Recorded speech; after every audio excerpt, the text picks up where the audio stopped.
Getting close. Lovely, gorgeous, rainy day in Maine.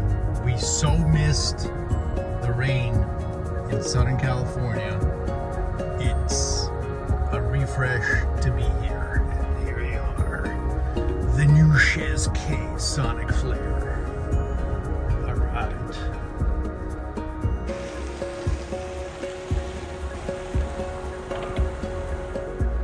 Let's take you guys inside.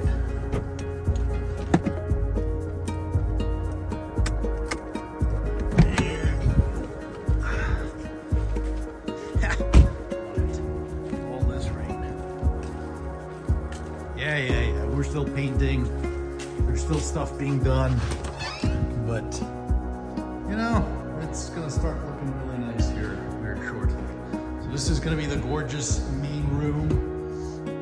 It's actually pretty large, which is kind of cool. So, yeah. Anyway, let's take you guys to where the main action is going to be. Well, actually, not the main action. There's going to be two action places. One of which is going to be this room right here.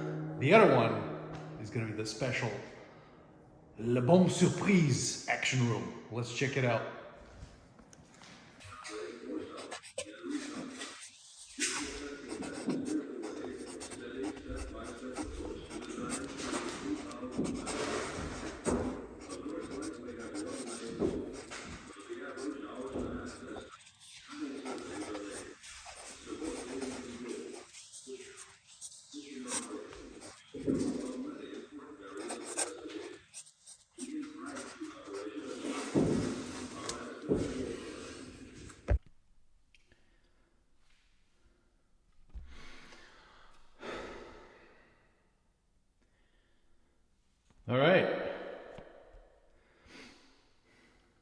All right, let's get into it.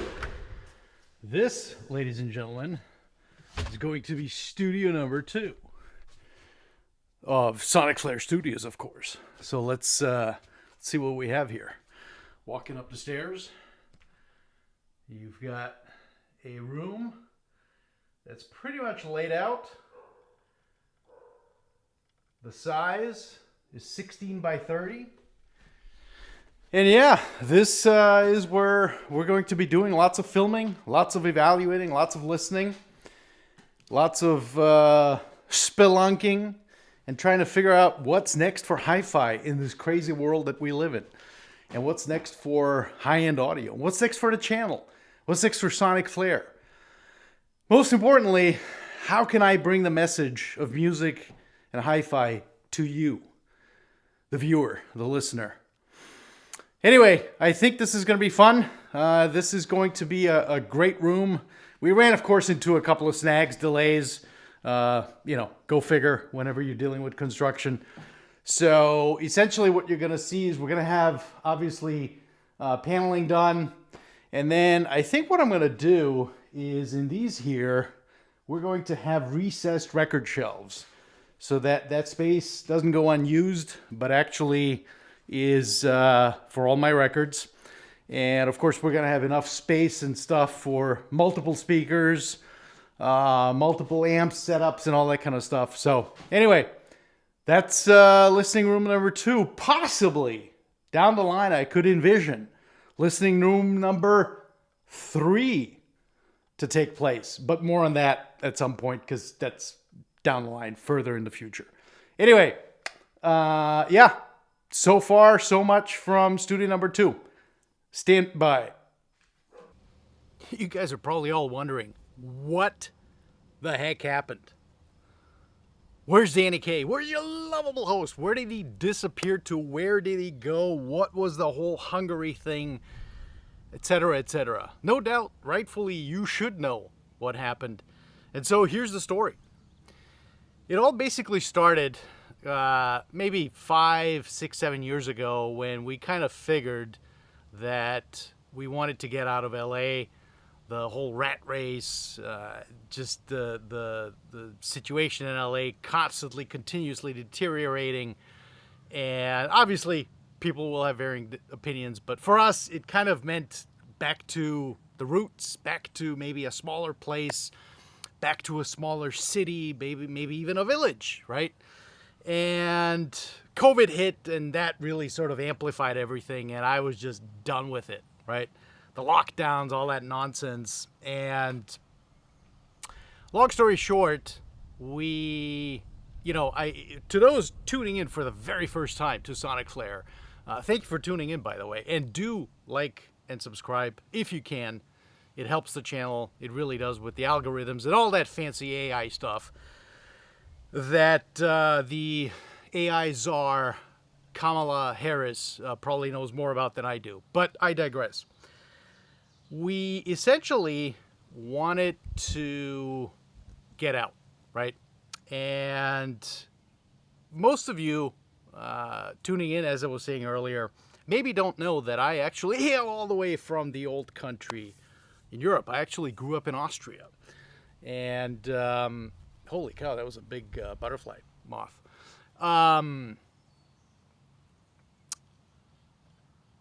Plus, I'm the only one that really immigrated to the U.S. I'm the only one that packed my bags, as they say, 30 years ago, almost 30 years ago. Well, yeah, 30 years ago, and came out to the U.S. And so my whole family, everybody, they're all back home. And it's kind of split between Austria and what's now known as Serbia, former Yugoslavia. And I wasn't around when my dad passed away, which was a long time ago, 20 plus years ago now. And I wanted to just spend time with the family a little bit, right? So we drew up a plan to essentially go back home. But of course, it would have been nice to go back home and have something to do while I'm there. And an opportunity opened itself up, kind of came serendipitously from nowhere through some old colleagues and friends. And we took that opportunity, and it brought us to Budapest, Hungary. Obviously, no way my first choice in, saying, hey, we're going to move to a city and we're going to move to Budapest, Hungary. No offense to all the Hungarians watching, all three of you, that is. Just kidding. But obviously, it was a big sort of question mark, right? Hey, I'm familiar with Western Europe. I'm familiar with, obviously, Austria, Germany, Italy, France, Spain. Been there many, many times. UK. Of course, with Brexit and stuff, that was out of the question as a European citizen.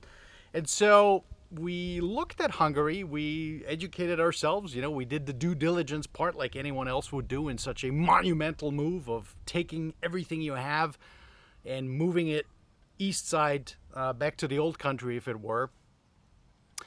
But at the end of the day, there's really only so much that you can educate yourself around with YouTube, internet searches, etc., talking to people about what it's really like to live in a place, right? You actually have to live there in order to understand and realize the dynamics, the culture, how things are run, the dichotomies of, good versus bad, etc., etc. And really the only way to do that is, like I said, you got to live there. Unfortunately, in today's corporate climate and culture, it's pretty much impossible, I think, to find a large company that will essentially give you carte blanche and say, hey, Danny K, we really would love to have you. Why don't you come over for like 6 months and figure out if you like it or not, right? I think those days are long gone, if they ever were here.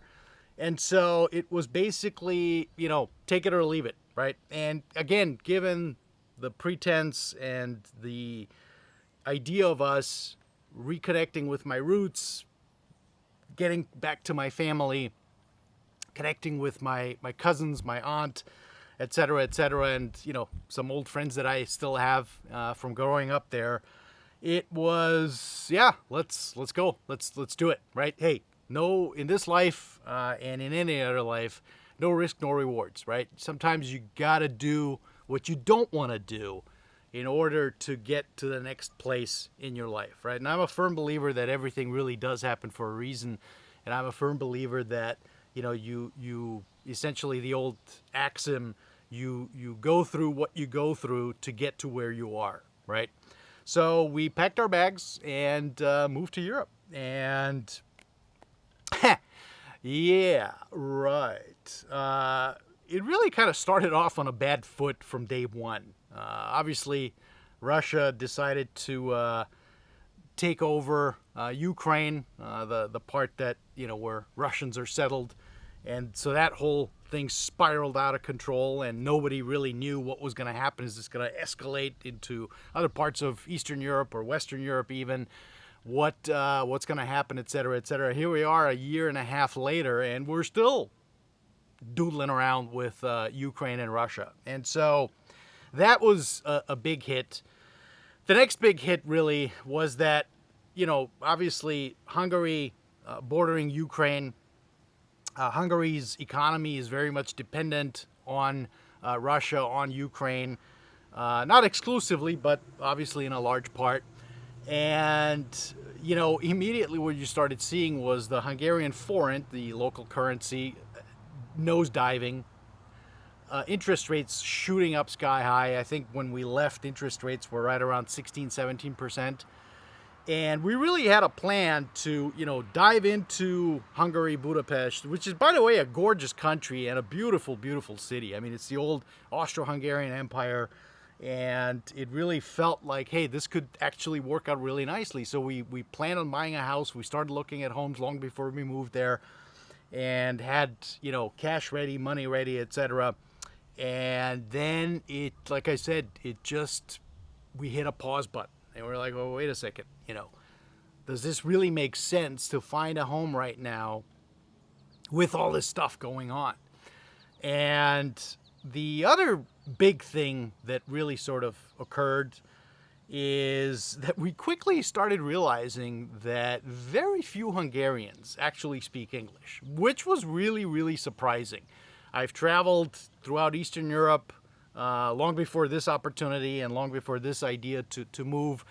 In Serbia, I would say that, many, many people speak English, quite comfortably. I traveled a lot during this past year and a half. I traveled a lot to Romania.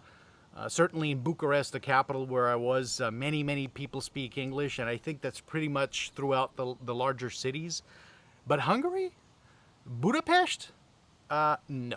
Yes, people speak English in the establishments where English is sort of almost required as an international tourist trap, which is to say the downtown cafes, restaurants, bars, all that stuff. Obviously, most people speak English there. It's, conversational English. Hey, what would you like to have? A beer, a Coke, a soda, a Wiener Schnitzel, a goulash? But other than that, you pretty much run into the limitations of that whole barrier. And especially in the business world, where, you're talking to the C-level leadership, which most of them speak English, I would say, and at least that's been my experience. But then, how often do you talk to C-level execs? I mean, that's like strategy, that's vision, that's, the sort of big picture discussion. Where are we going? What are we going to do? How are we going to implement things? And then you kind of get into the nuts and bolts, right? And the nuts and bolts are done not by the leadership and C-level, but they're done by, mid-level, the meat and bones of a company, right? And that's where I found very few people speak English, and speak English in a way that is conducive to actually making business happen, to actually getting things done, and to actually being able to have a conversation with someone, right?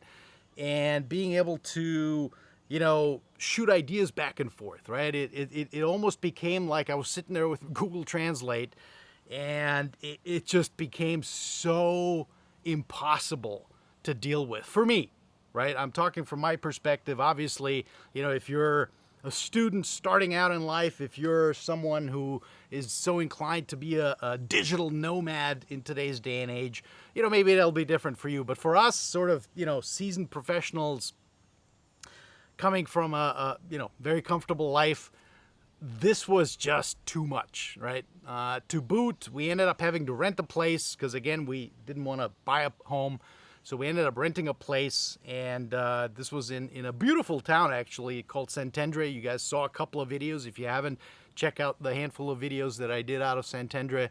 Gorgeous town, about 20 kilometers north of Budapest, right on the Danube. Old town.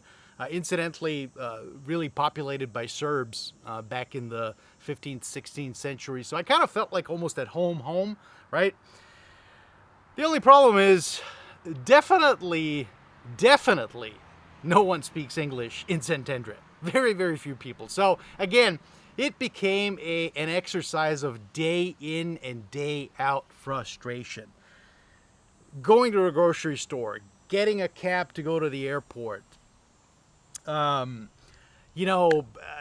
to a contractor, talking to UPS, talking to FedEx. Fortunately, the guy that was our FedEx delivery guy actually lived in Florida for 10 years. He's a musician, jazz musician of all people. And in fact, he gave me a couple of CDs that he did, and he's on his way as we speak back to Florida. So we kind of developed this nice little friendship. He spoke English. Other than that, I mean, when he was out sick or when, he had other things going on, forget it.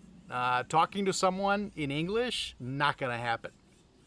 And so, my travels outside of Hungary were obviously, limited. I mean, I had that whole territory to cover, but really the bulk of the business that we had going was in Romania and Hungary. And so naturally, there's only so many times you can go to Romania, you can go to Bucharest to at least feel some sense of normalcy, where you walk into a grocery store and you have a simple question of, hey, can you get me a slice of bread or a loaf of bread or a sandwich? They're like, okay, yeah, sure, with an accent, right? But, they speak English. And so it was just impossible. And pretty much right around Christmas is when Kathy and I kind of sat down and we did a SWOT analysis for ourselves, right? SWOT, to those who don't know, stands for strengths, weaknesses, opportunities, and threats. And it basically came down to just a simple plus-minus sheet. And literally, we tabulated everything that we loved about Hungary, everything that was awesome in Budapest, that was awesome in Santander, which admittedly was not much outside of architecture and all that. And, the food was okay. I was actually surprised the food wasn't all that great, to be honest. I think you get much, much better food and much higher quality food in Serbia and Austria than you do in Hungary, but I digress. So at the top of the list, no matter how many times we sliced and diced that cake, no matter how many times we tried to come up to some positive conclusion, the one thing at the top of the list was always, they don't speak English. What are you going to do? We're not going to learn Hungarian. I probably learned about, 24 words maybe, that probably I forgot by now. Extremely difficult language to learn. Probably, I think, I don't know how they figured this out, but sort of, I think globally it ranks as the third most difficult language to learn. It's somewhat rooted in Finnish, but yeah, we were not going to learn Hungarian. And so essentially it came down to this. It was really simple. It was like, okay, so we're in Hungary right now. We're in Budapest. We're not comfortable here. We can't connect. Plus, on top of that, the other sort of, I guess, going with the language thing is that Hungarians, like the Japanese, are extremely nationalist, right? They're a very proud people, and they want to protect their 1,000-year history. And so, they're just a closed-off society. And frankly, I think, if they don't change that mindset, if they don't change at least the language part, right, where they learn to speak English now, like yesterday, I think in 10, 15, 20 years, they're going to be left behind big time, right? But anyway, that's a whole different conversation. And, feel free to chop down in your comments below what your thoughts are. Have you traveled to Hungary? Have you been to Budapest? What do you think? So anyway, we basically looked at, okay, we're not going to stay here. Where are we going to go? What are we going to do? Well, there's obviously Italy. There's going back to Austria, Germany, etc. But that was, after just having moved all of our stuff to Hungary, the prospect of in 2 years' time, a year's time, again packing up, getting unsettled, moving everything somewhere else yet again, for yet again an unknown, for yet again another potential downside, yet again, another potential big giant question mark. Well, that just wasn't going to happen. And so we decided we're going back home. And, unfortunately, what kind of compounded the length of time it took for us to get back, here it is, July. We just moved into our gorgeous new house about 2 weeks ago, a week and a half ago, is that unbeknownst to me, even though I sort of started noticing it probably about 6 months, a year ago, I got a phone call from my aunt that my mom was not doing well. She was 88 at the time. And it turns out that she was suffering, or is suffering, unfortunately, from very aggressive onset of dementia. And that meant that she basically can't live by herself anymore. And we had to find a private home, care home for her facility. And that, of course, brought itself all kinds of unknowns. I'm not familiar with, any of the regulations, any of the governance around that. I don't know any of the people that deal with that kind of thing. So it took me some time to obviously lean on friends that were extremely helpful to help us find some solutions for my mom that, ended up taking another 3.5, 4 months to really settle and figure out. And, we celebrated her 89th birthday, and she was in good spirits. And, it was kind of good to see her happy and recognizing that she's still around, and, however long that will be.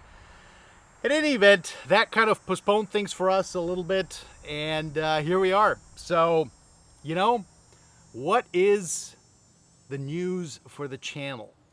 Since you guys were obviously all, and I want to say this, I really want to thank you guys for sticking around and, not unsubscribing in great mass.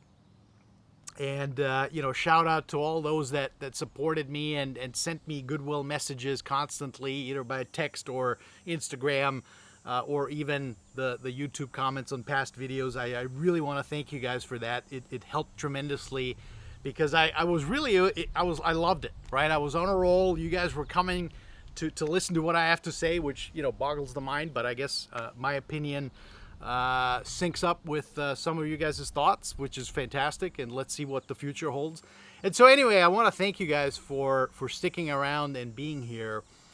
And, what are we going to do in the future? Well, first of all, now that we're settled, or about to be settled, as I'm shooting this video on Tuesday, July 18th, actually 19th, I think, tomorrow, the 20th, our stuff, the first of 2 40-foot containers that came all the way back from Budapest. I think I have the only record collection in the world that has traversed the Atlantic Ocean not once but twice, which is kind of impressive, I think, especially in a compressed time frame of a mere year and a half. Our stuff will arrive, start getting delivered, so we're going to get set up. We're going to get comfortable. I'm going to set up my studio. I'm going to set up my YouTube room. I'm going to set up my office. I tell you, I haven't been without HiFi since February of 2022, if you can believe that. Yes, HomePods, headphones, Meze, this, that, and the other, all great, fantastic. But, dude, it's not a HiFi experience, at least not what I had before. If you guys don't know what I'm referring to, feel free to look at some of the other videos, and you'll see the setup that I had. And so I genuinely miss listening to music. I really miss listening to music. And the first thing I'm going to do is set up a HiFi. And so you saw the listening room number 2 that's going to be built up.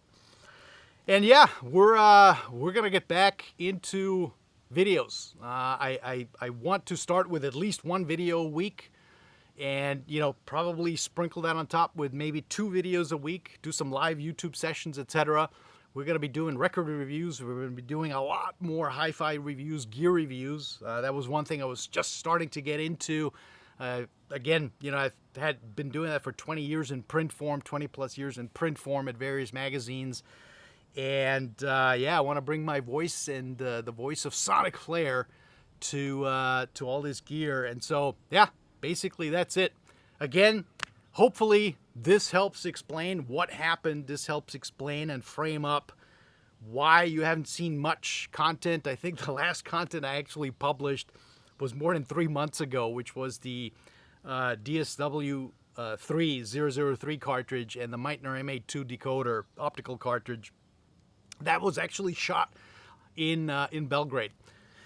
And yeah, we'll get back into it. Thank you guys. I really appreciate you all. Look forward to seeing you guys. Group hug, and we'll stay tuned. We'll be reporting live. Thank you all. Ciao.